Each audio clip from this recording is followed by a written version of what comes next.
Welcome to Standing Room Only, featuring lectures, town hall meetings, and other public forums recorded on location at various sites in Monroe County. This program amplifies voices not adequately represented in mainstream media to help raise public consciousness of issues affecting life in South Central Indiana and beyond. Tonight on Standing Room Only, Prison and Punk Fiction, author and activist David Agranoff. For more than 15 years, David Agranoff has been an activist working on issues ranging from animal rights, ecology, forest protection, labor, and human rights. David grew up in Bloomington and was active in the campaign to save Lake Griffey. Agranoff was also active in the fight to stop I-69. He has long promoted a vegan, cruelty-free lifestyle. In 2005, he spent time in prison for resisting a grand jury subpoena that required him to name people who attended a lecture he co-organized in San Diego. The grand jury's probe was in violation of the First Amendment's right to free association and belief. David was released after 80 days without answering a single question. Agranoff returned to his hometown of Bloomington to recount his constitutional adventure and to promote his new collection of short stories, Screams from a Dying World, a work of politically charged fiction. Prison and Punk Fiction, with author and activist David Agranoff, was recorded on location for WFHB at Boxcar Books on March 11th, 2007. Well, I guess for the people who showed up almost on time, which I know for Bloomington is a very hard thing to do, I can start talking a little bit about give an introduction to what I'm doing as a writer and how that works with my with the First Amendment fight, which I know some people are probably interested in. My name is David Agranoff, and I am the author of Screams from a Dying World, and it is a benefit for Animal Acres Farmed Animal Sanctuary, which I have literature for. Of course, I would, if it comes down to making a donation or buying a book, make a donation. But most of the proceeds go to Animal Acres, so you get 6 short stories in addition to helping out the farm. And the press is Punk Horror Press, which so far they have 2 releases, which are these limited edition chapbooks. The Gutter Limits by Booger Murphy and my book, Screams for a Dying World. But Booger Murphy is a fictional character. He is the creation of 4 authors, one of which is myself. Another one of the 4 authors is my wife, Carrie Beltane, and then Paul and Gabriel, who are actually the people who run Punk Horror Press, are the other 2 authors.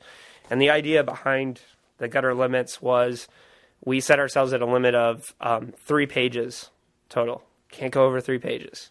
We have stories as short as 500 words, 2 paragraphs. And the idea was to train ourselves to write really short stories. There's also a new literary movement called Bizarro. And we kind of wanted to get into the Bizarro thing.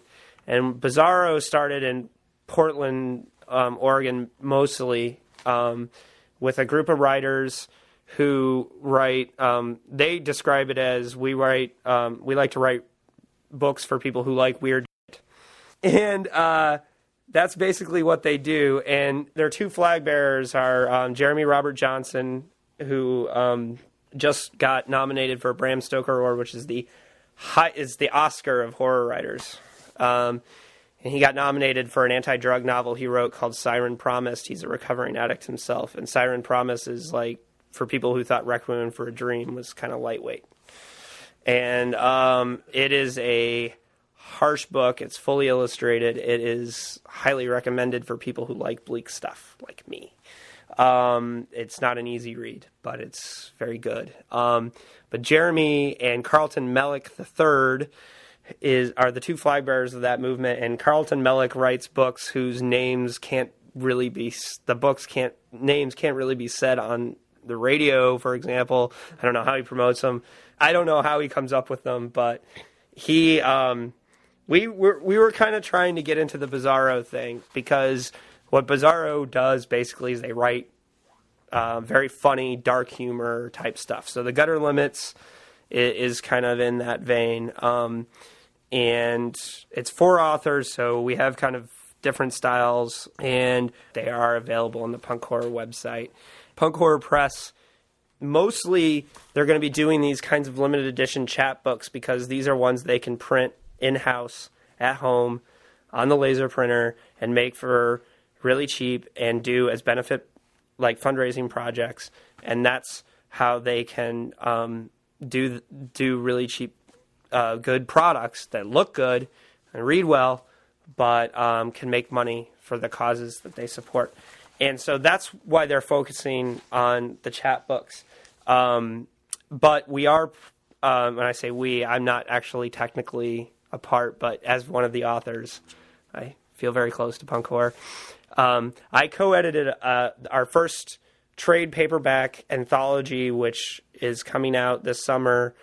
And it's called The Vault of Punk Horror, and it's all horror fiction stories with punk rock settings and characters. And it's got several award-winning authors. Between all the authors, we have over 20 award nominations for Bram Stoker Awards, International Horror Guild Awards, and various other prizes. So it's a project we're really looking forward to. And we recently, just within the last week, signed up Dee Snider of Twisted Sister to write the introduction for the book. Yeah, it's the reaction we were hoping for. But we're really excited about it because he'll get some name recognition to the project, even if everyone who hears it laughs. But he actually is very well-read in horror and signed on to the project because he saw the caliber of authors that we had. So anyways, that's a trade paperback book that they've got coming out. They've already offered to publish. I'm about 10,000 words from finishing my first serious attempt at a novel called Hunting the Moon Tribe. And Punk Horror Press has already offered to put out a trade paperback edition of the novel, but and they're cool with this. I'm going to try to shop it to a larger press, but we'll see if that doesn't sell. Punk Horror is behind the project, and they've already read about half of the book, and they're very excited about it. As long as I can bring it home as good as I started it. And I'm about 80,000 words in, which an average novel's around 90,000 words. It'll be about 350, 400 pages. So that's a little bit about what Punk Horror Press does. That's kind of in a nutshell. We also have a very strong web presence on the internet. Well, obviously on the internet, duh. But we have weekly podcasts that come out every Tuesday. We have 2 shows, 2 podcast shows. One is called The Punk and the Pastor, which is a very interesting show because it's Gabriel, who's one of the co-owners of Punk Horror Press, and the deacon from his church, who are both horror movie geeks. And I don't know how he found this church, but this guy is way into horror movies, and they talk about horror movies and horror books. And so if you're into that, it might be interesting to hear this preacher talk about how much he loves Army of Darkness, because his name's Stacey Campbell, and he's extremely into Bruce Campbell. So for fans of Army of Darkness, they'll appreciate that. And then the other show is called Author Read Fiction, and it's comes out every other week. And the Author Read Fiction is just what it is. It's podcasts of authors reading their stories and so on and so forth. And so I have 2 stories up on there already, but Punk Horror Press is doing that, and we're doing the podcast, and we're up to about 800 downloads a week for each show. For the Author Read Fiction, we get close from 700 to 800 every time, which is fantastic. Then we're moving way more of the podcast than we are of the books, but bringing in some revenue from advertising, stuff like that. So it's really cool. We're doing that. You're listening to Prison and Punk Fiction with author and activist David Agranoff, a Bloomington native who spent time in prison for resisting a grand jury subpoena that required him to name people who attended a lecture he co-organized in San Diego. This program was recorded on location for WFHB at Boxcar Books on March 11th, 2007, for this weekly lecture series, Standing Room Only, here on Community Radio WFHB.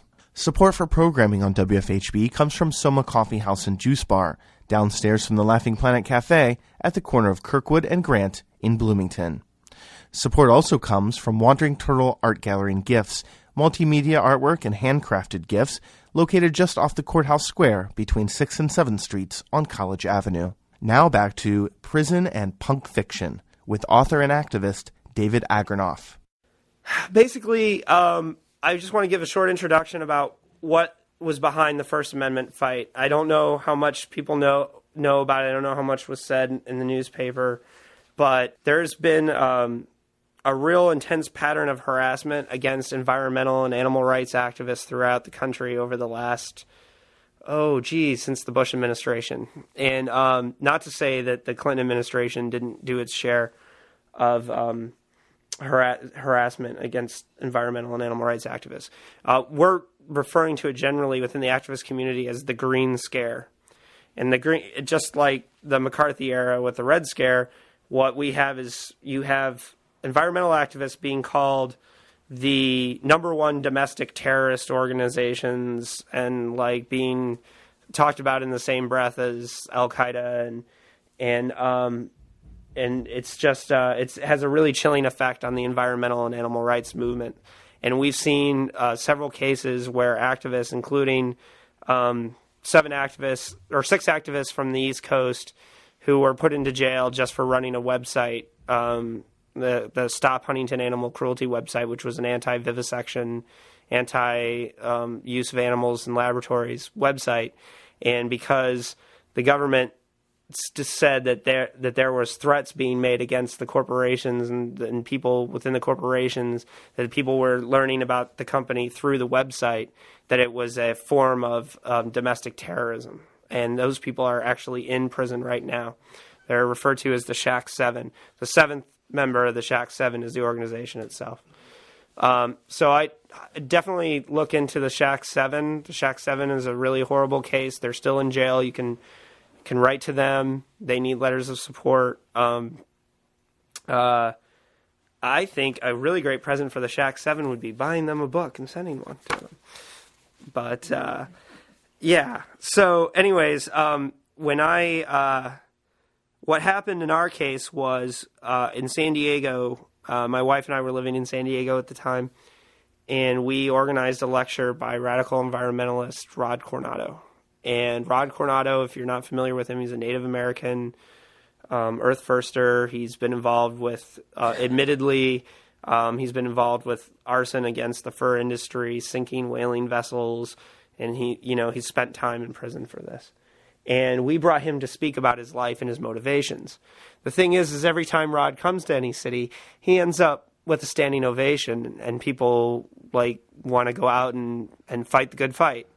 It happens everywhere. And so that was really freaking out the government. So you had a whole pattern of Rod coming and speaking in a city and activists putting him on, and then the next thing you know, the FBI would be raiding their homes, the people who organize the lectures, raiding their homes or harassing them at work or just basically generally giving them a hard time, tailing them, saying, making it harder for Rod to get speaking engagements because people would say, hey, I heard that when he was at Ohio State that the FBI harassed so-and-so when they were one of the organizers.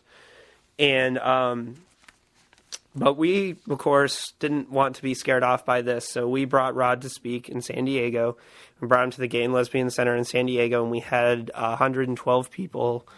He got his normal standing O and everything. We thought was great. But the problem is the very same night, and people from Bloomington are very familiar with the ELF, the very same night, or the night before Rod spoke, the ELF did a huge arson in North County, San Diego, and a colossal bad timing for us. Because of this, the government got particularly angry about the San Diego situation because Rod was there.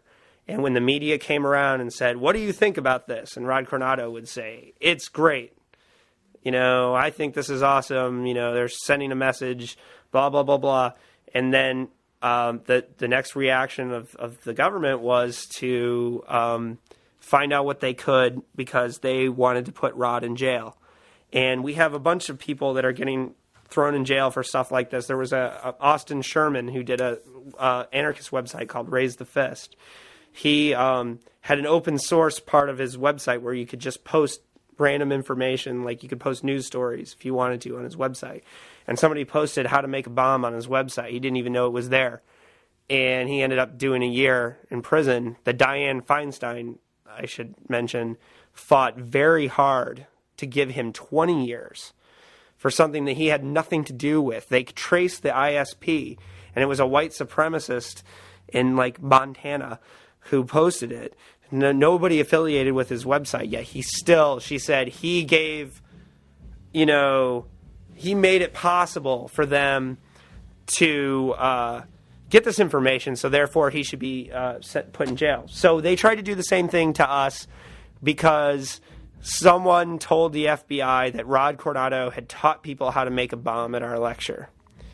What had happened was he was asked a question about how he did the arsons that he was involved with, and he said that he mentioned the equipment that he used, and he said anybody could do it.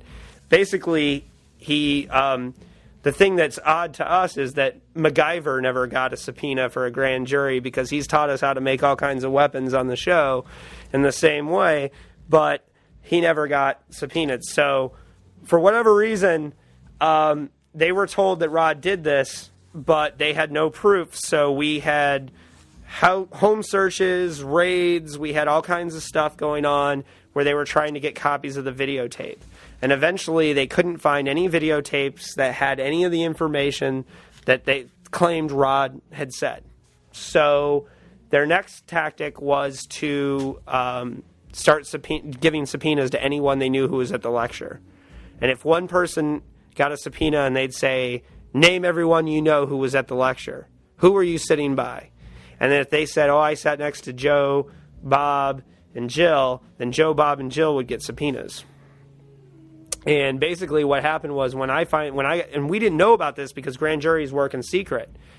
So it wasn't until I got a subpoena that we even knew the grand jury was investigating this lecture. And when I got the subpoena, I said, hell no.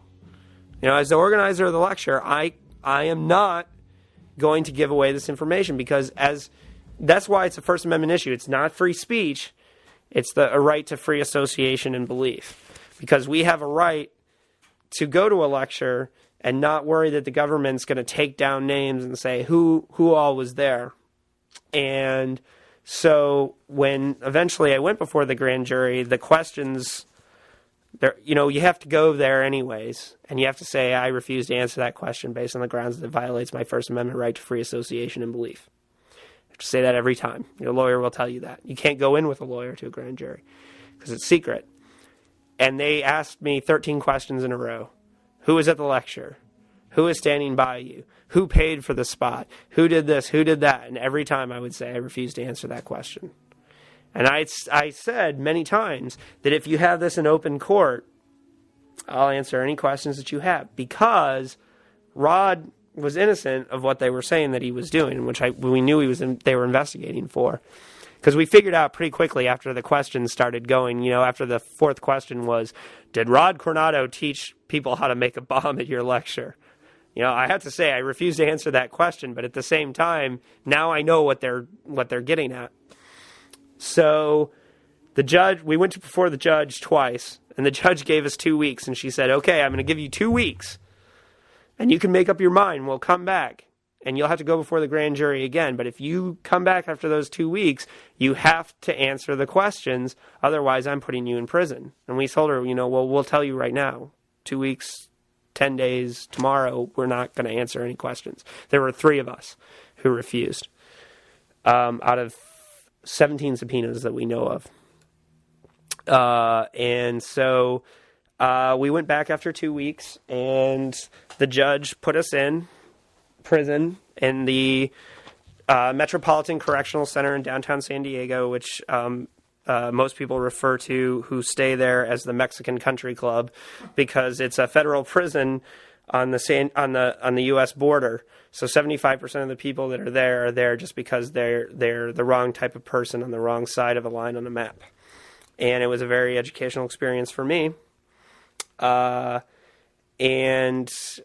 a lot of human smugglers, cocaine smugglers, Hell's Angels. Every gang in the prison was willing to grant me protection because,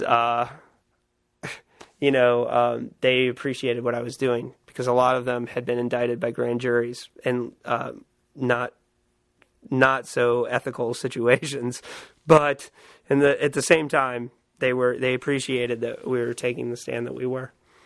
So I'm just going to wrap up with saying that basically we spent it was 80 days total that we were in. I don't regret doing it. I did a lot of reading, did a lot of writing, learned a lot. And number one is that we won. We were told very early on by the U.S. Marshal who worked her court that the judge was very sympathetic to what we were doing. And when I tell some people that, they'll say, sympathetic? She put you in prison for 80 days. She could have held us for up to 18 months. In the Bill Clinton situation, what was her name? Judy Miller. No. The Bill Clinton situation. Yeah, I can't remember her name, but she did all 18 months. They can hold you for up to 18 months for contempt of court, and that's no crime. And what was crazy in my situation is they put me on the 10th floor, which was all killers and gangsters, and they put me there because they thought, hey, we'll put this white kid on the 10th floor and he'll break because he's going to want to stay there. Of course, they all liked me. They all thought I was cool. You're not a snitch. Yeah, I'm not a snitch. And they were like, yeah, that's awesome. So they were cool with me, and the 10th floor was very comfortable for me. Actually, if they wanted to torture me, they did put me in solitary confinement for 3 days, which I actually turned into a short story called The Shoe, which is my 3 days in the shoe, by the third day, I was out of my gourd. Bored, lonely, pacing like zoocosis. And zoo animals walk back and forth. That was me. But I never considered breaking. I just got pissed. And more and more pissed, and eventually they realized it wasn't doing anything. That's when they sent me to the 10th floor after that. And they said, I'll send him to the 10th floor.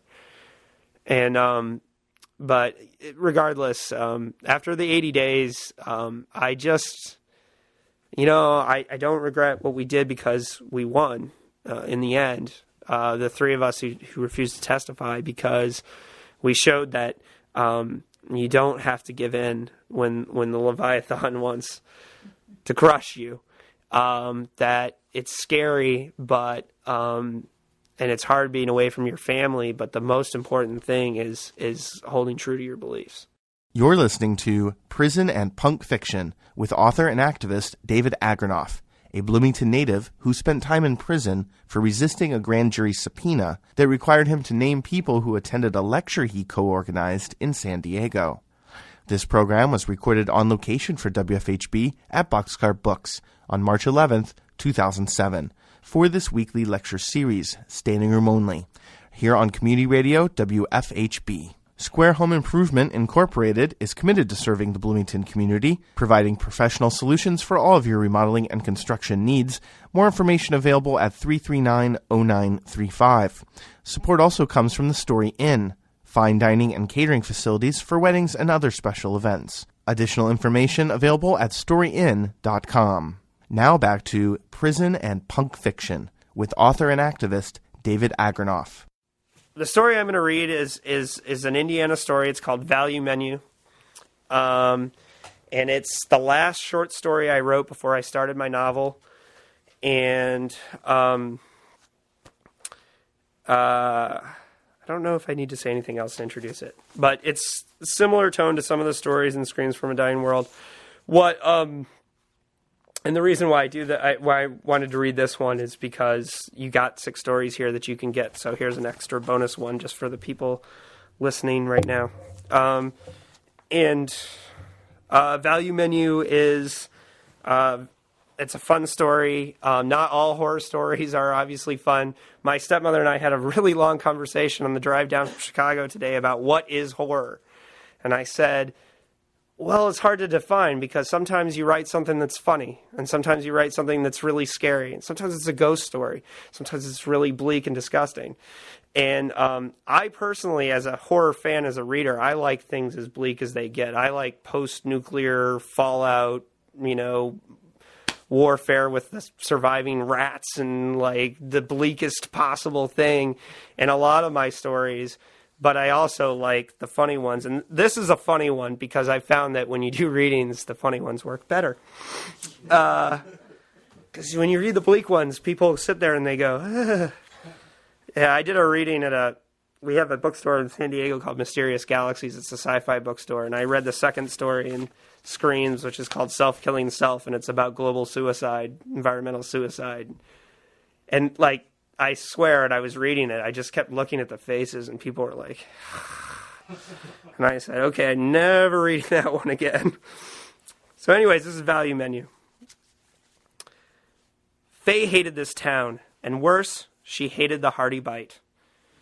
She had wanted nothing more for her 70th birthday than to sell her home and move to Florida. It was her God-given right as an old American.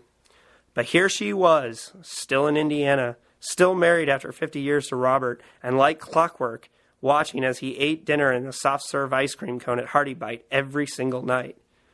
Robert was a crotchety old f***er who had been a handsome devil when Kennedy debated Nixon, but today he was more wrinkled than dirty laundry, and he was meaner than the worst of junkyard dogs.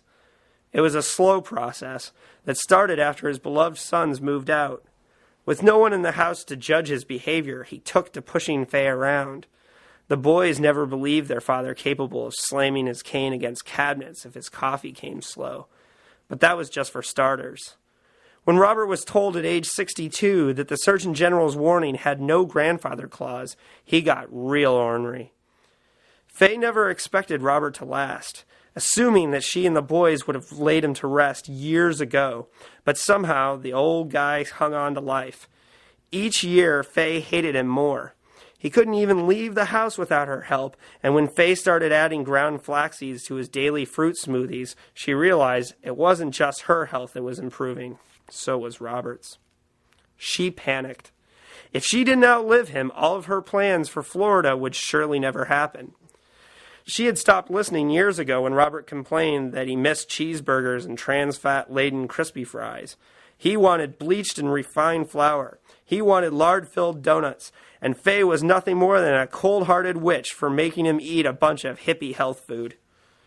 Younger people wouldn't understand why Faye stayed with Robert, but there was just no way to divorce at that age. And the boys would hate her forever if she banished the patron saint of fatherhood. It made Faye sick. As soon as the boys came into town, he was sweet as sugar, but it never lasted longer than watching their taillights heading down the road. The answer came just a week shy of her birthday during the weekly senior bingo and bridge night at the Moose Lodge in Bedford. The ladies were playing bridge while their half-catatonic husbands drooled in their own bingo chips.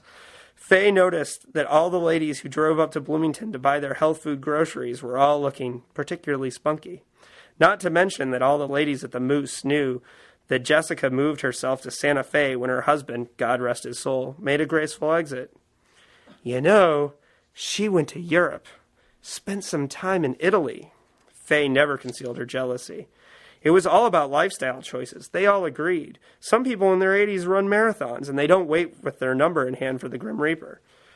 It was the same crowd every week, and after Faye mentioned her frustration over this, the dam broke. They all hated their husbands. Mean old bastards. Set in their ways, and their ways were shit. So, why was Jessica so lucky? Faye dropped her cards on the table in frustration. A sigh went around. Peggy Reynolds tapped her cards on the table. No luck about it. She killed him. No one believed Peggy. Her umps were tossed around. Becky Myers said, shoot. It was the perfect murder, really, Peggy assured them. Faye pulled her chair forward and leaned into the table. He had a heart attack. His cholesterol was through the roof, she rebutted. He was doing so well, Becky added. Peggy beckoned everyone closer, not wanting the husbands at the bingo game to hear them. He was always riding Jessie to give up on the health food, so she did. Took him to the Hearty Bite for dinner pert near every night. He was sore at first about missing his Dan Rather, but he sure loved his burgers. Faye took a deep breath and considered this, let out a deep, sinister laugh. I'll be. Peggy looked towards the bingo game. Her husband Harold was asleep, and his body was draining from the chair like sap from a tree. It only took a couple of months, but he's gone just as sure as a bullet, Peggy said. And no smoking gun. Nope, just a value menu. The ladies erupted in laughter. Robert sat in his chair working the controls to his oxygen tank. He was desperate to get the levels right before The Price is Right came on. Faye had been in the kitchen setting up the daily regimen of vitamins and supplements. When Faye was full of piss and vinegar, she paid no attention to the things in her kitchen. Beef and cheese-laden casseroles came out of her oven faster than her boys could eat them. Her husband loved her cooking then, and never complained. But that was before she went to Dr. Bernard, whom Robert called that son of a bitchin' bastard. He was the best doctor in southern Indiana, and Faye liked that he didn't prescribe drugs. Dr. Bernard believed in something totally alien in those parts. Prevention. Think of your food as medicine, he would say. You wouldn't take medicine that would make you sick, would you? He gave Faye and Robert a list of foods to avoid, but to Robert, it looked like a shopping list. Faye agreed to the changes in diet, and Robert fought over them tooth and nail. She would find Hearty Bite bags and Krispy Kreme boxes under the seat of his truck. And when Faye blocked his access to junk food, Robert's attitude went so low, Faye lost all of her love for him. The man she was married was gone. Where's my damn remote? Faye, damn it, I'm gonna miss Price. Faye knew the remote was sitting on the coffee table just inches in front of him. He knew it too, but he wanted Faye to get it for him, and he hardly ever got out of that chair. Don't be a jerk. Bring me that remote. Faye sat on the coffee table. She held the remote just out of his reach. His lip was quivering in anger. She was blocking the television. That was the worst part. We need to have a talk, me and you. Don't get mad with me, woman. I ain't gonna miss Price. I want to talk food. I ain't eating that damn tofu cheese. Faye put the remote in his lap and held his wrinkled hand, which made Robert uncomfortable. No, dear. How about we go out for dinner tonight? Anywhere you want. He squinted and the oxygen nozzle in his nose shifted. He didn't believe her. Robert prepared himself for a tongue lashing. Hearty Bite. What would Dr. Bernard say? Perhaps we should go to the salad bar at Rack's. You said anywhere I want. I say Hearty Bite. Faye pretended to be upset with Robert's choice. She sat in her chair, and for the first time in years, she enjoyed The Price is Right. The first time, Robert didn't trust Faye, even as she pulled their old Oldsmobile into the parking lot. As they walked in, the smell of the fryer greeted Robert like a long-lost friend, like a Buddhist attaining nirvana. Robert returned to his happy place, and for the first time in years, he moved his walker fast as he headed for the line. Faye put her finger under her nose and followed. For the first time in a decade, the old man smiled and drooled in appreciation. He rubbed his purple-veined hands together. It was working. Faye watched the uniformed Hearty Bite team as they worked the automated restaurant. Burgers, fries, and nuggets made of processed non-edible body parts sat wrapped in foil under heat lamps. It made Faye want to retch. That's when she saw Peggy Reynolds pretending to pick at a Hearty Bite salad that was more hard-boiled eggs and cheese than greens. Across from Peggy, her husband stuffed a double bacon cheeseburger down his throat so fast, Faye almost missed it. Peggy smiled and gave Faye a little wink. Robert noticed that Faye wasn't watching, but when it was his turn, he ran to the counter. A teenage boy was closing the cash drawer when Robert banged his walker into the counter. Cheeseburger, fries, 6-piece nuggets, pronto! Faye stepped behind Robert. He braced himself for a verbal assault that never came. I'll just take the Hearty Bite salad. No cheese and eggs, please, Faye said. Just then, a gray-haired woman working the drive-thru removed her headset and approached the counter. She gave Faye a knowing look. Their eyes communicated.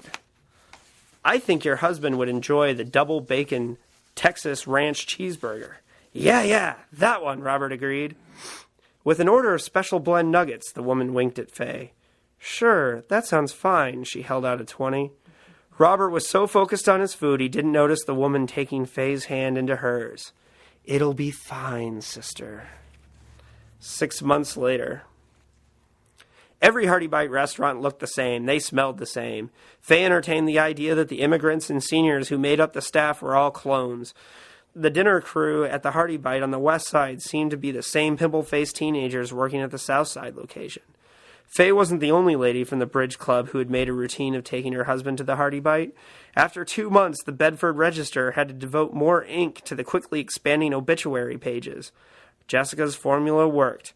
Despite a hardship of loading him into the car, Faye took Robert to get hotcakes for breakfast a few days a week. If he couldn't get off his chair, she made sure he got his nightly gourmet double bacon Texas Ranch cheeseburger by takeout. Robert didn't suspect a thing, assuming that Faye, after years of telling her that health food was hogwash, had just seen the light.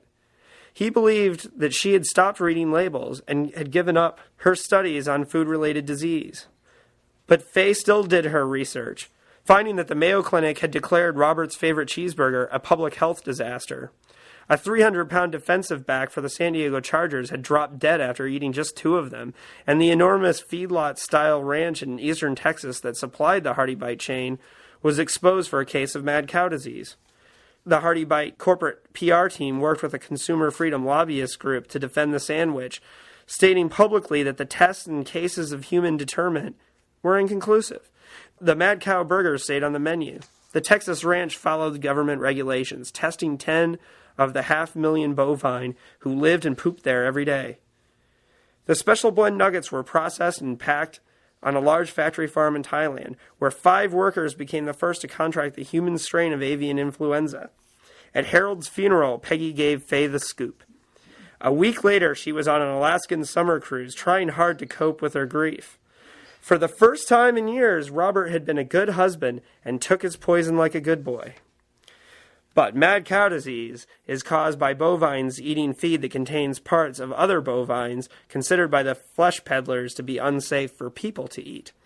Cannibal bovines develop a disease that turns brains into sponges. Humans contract it by ingesting injected flesh. The symptoms resemble those of Alzheimer's, and there is no cure. The only drawback for Faye was that it could take as long as 25 years of punching holes in Robert's brain before he dropped dead from mad cow. She was relieved when Robert's symptoms showed up after only 8 months of eating the burgers. He would stare, speaking into the air as if someone were there.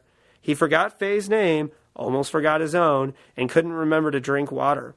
The only things he consistently remembered were the rules to various Price is Right games or the correct moments to say, "A new car." Faye tried not to be cruel, but she had had enough cane lashings to ease her guilt. When the fevers kicked in with the special blend nuggets, she waited a day before calling the doctor. Her boys came as fast as they could. Faye cried, held Robert's hand, occasionally rested her head on her son's shoulder. Her sons made all the funeral arrangements, and they handled everything like good sons do. On that night, Faye asked to be given time alone. With her doors shut, she took out her laptop and searched for retirement communities in Florida. It was the perfect murder indeed. You're listening to Prison and Punk Fiction with author and activist David Agranoff, a Bloomington native who spent time in prison for resisting a grand jury subpoena that required him to name people who attended a lecture he co-organized in San Diego. This program was recorded on location for WFHB at Boxcar Books on March 11th, 2007, for this weekly lecture series, Standing Room Only, here on Community Radio WFHB. Support for programming on WFHB comes from N.R. Hiller Design, custom cabinetry, and late 19th and early 20th century interiors. Available by phone at 825-5872 or online at nrhillerdesign.com. Support also comes from Bloom Magazine, the magazine that celebrates life in Bloomington. Bloom is a glossy 4-color magazine all about Bloomington, published 6 times a year, and now available at local businesses everywhere. Now back to Prison and Punk Fiction with author and activist David Agranoff. I have a lot of Bloomington. I actually set a lot of my stories in southern Indiana because this is where I grew up. Stephen King has Castle Rock, Maine as his town. Mine is Dunbarry, Indiana, which is kind of near French Lick, and it has a college about the size of Butler.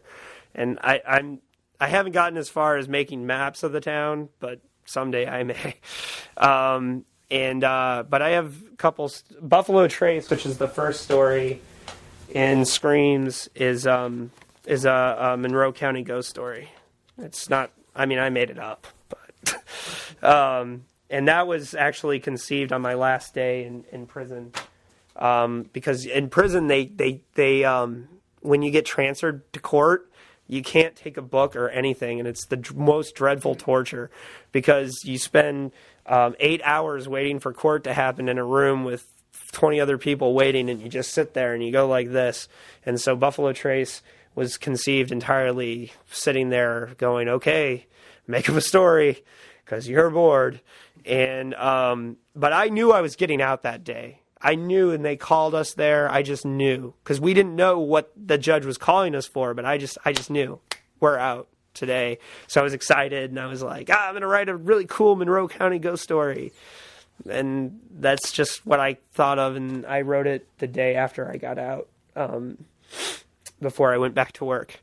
So, anyways, it means a lot to me, and anybody that comes and supports the small press.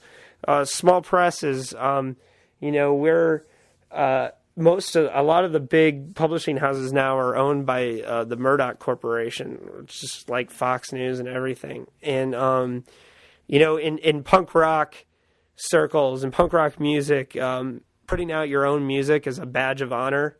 It's like, yeah, do it yourself. We did it ourselves. In publishing, it's not. But small presses are trying to change that because you have control over your product, just like with music.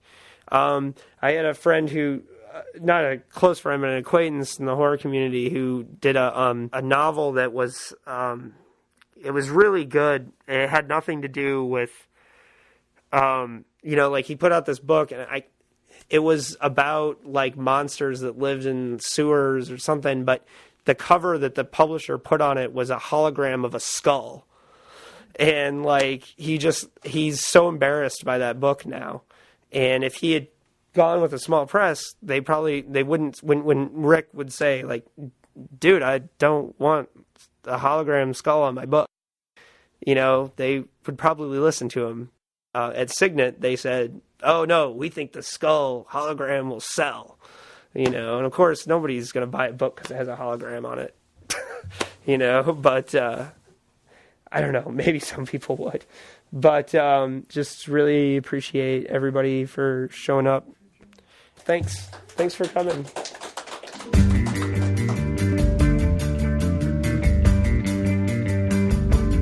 You've been listening to Prison and Punk Fiction with author and activist David Agranoff, a Bloomington native who spent time in prison for resisting a grand jury subpoena. David was released after 80 days without answering a single question. He returned home to Bloomington to recount his constitutional adventure and to promote his new collection of short stories, Screams from a Dying World, online at punkhorror.com. This program was recorded on location for WFHB at Boxcar Books on March 11th, 2007, for this weekly lecture series, Standing Room Only, helping raise public consciousness of issues affecting life in South Central Indiana and beyond. Standing Room Only is a production of our volunteer-powered News and Public Affairs Department here on Community Radio, WFHB.